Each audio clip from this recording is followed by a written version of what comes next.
अर्जुन के द्वारा ब्राह्मण के गोधन की रक्षा के लिए नियम भंग और वन की ओर प्रस्थान।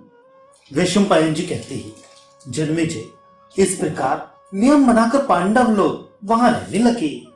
वे अपने अस्त्र शस्त्रों के प्रताप से दूसरे राजाओं को अधीन करते रहते थे। कृष्णा मनुष्यों में सिंह के समान वीर और अमित तेजस्वी उन पांचों पांडवों की आज्ञा के अधीन रहती थी। पांडव द्रौपदी के साथ और द्रौपदी उन पांचों वीर पतियों के साथ ठीक उसी तरह अत्यंत प्रसन्न रहती थी जैसे नागों के रहने से भोगवतीपुरी परम शोभायुक्त होती है। महात्मा पांडवों के धर्मानुसार बर्ताव करने के कारण समस्त कुरुवंशी निर्दोष एवं सुखी रहकर निरंतर उन्नति करने लगे। महाराज, तदनंतर दीर्घ काल के पश्चात एक दिन कुछ चोरों ने किसी ब्राह्मण की गौएं चुरा ली। अपने गोधन का अपहरण होता देख ब्राह्मण अत्यंत क्रुद्ध हो उठा और खांडवप्रस्थ में आकर उसने उच्च स्वर से पांडवों को पुकारा। पांडवों, हमारे गांव से कुछ नीच, क्रूर और पापात्मा चोर जबरदस्ती गोधन चुरा कर ले जा रहे हैं। उसकी रक्षा के लिए दौड़ो। आज एक शांत स्वभाव ब्राह्मण का भविष्य कौए लूट कर खा रहे हैं। नीच सियार सिंह की सूनी गुफा को रौंद रहा है। जो राजा प्रजा की आय का छठा भाग कर के रूप में वसूल करता है किंतु प्रजा की रक्षा की कोई व्यवस्था नहीं करता, उसे संपूर्ण लोकों में पूर्ण पापाचारी कहा गया है। मुझ ब्राह्मण का धन चोर लिए जा रहे हैं। मेरे गौ के न रहने पर दुग्ध आदि भविष्य के अभाव से धर्म और अर्थ का लोप हो रहा है तथा मैं यहाँ आकर रो रहा हूँ।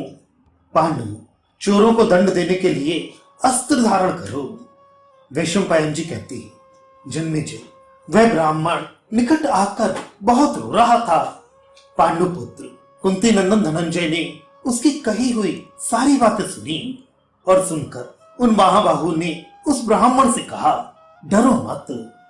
महात्मा पांडवों के अस्त्र शस्त्र जहां रखे गए थे वहीं धर्मराज युधिष्ठिर कृष्णा के साथ एकांत में बैठे थे। अतः पांडुपुत्र अर्जुन ना तो घर के भीतर प्रवेश कर सकते थे और न खाली हाथ चोरों का ही पीछा कर सकते थे। इधर उस आर्थ ब्राह्मण की बातें उन्हें बार बार शस्त्र ले आने को प्रेरित कर रही थी। जब वे अधिक रोने चिल्लाने लगा तब अर्जुन ने दुखी होकर सोचा, इस तपस्वी ब्राह्मण के गोधन का अपहरण हो रहा है, अतः ऐसे समय में इसके आंसू पहुंचना मेरा कर्तव्य है, यही मेरा निश्चय है। यदि मैं राजद्वार पर रोते हुए इस ब्राह्मण की रक्षा आज नहीं करूंगा तो महाराज युधिष्ठिर को उपेक्षा जनित महान अधर्म का भागी होना पड़ेगा।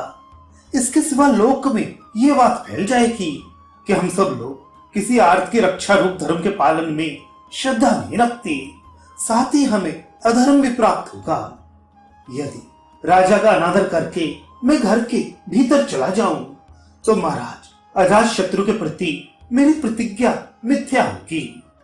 राजा की उपस्थिति में घर के भीतर प्रवेश करने पर मुझको वन में निवास करना होगा।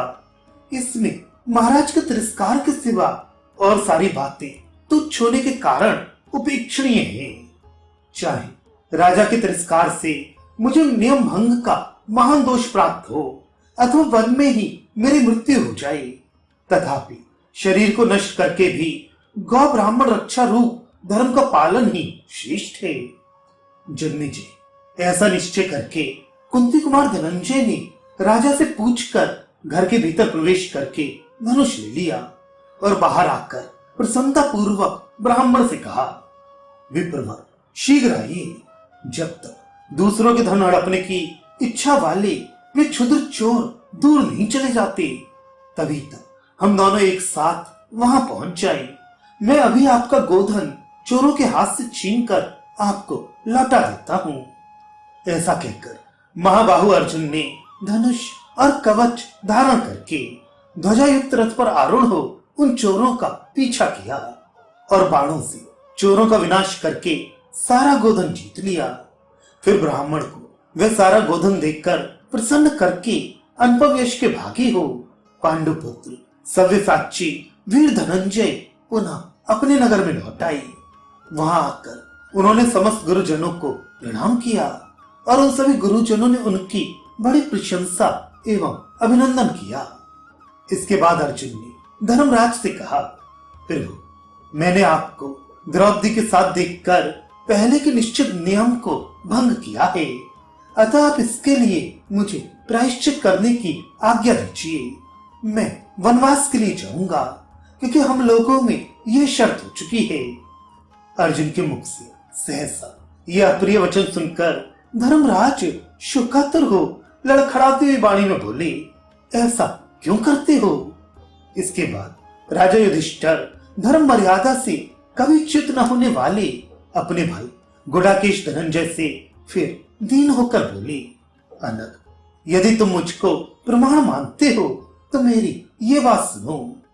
वीरवर तुमने घर के भीतर प्रवेश करके तो मेरा प्रिय कार्य किया है, अतः उसके लिए मैं तुम्हें आज्ञा देता हूं, क्योंकि मेरे हृदय में वह अप्रिय नहीं है।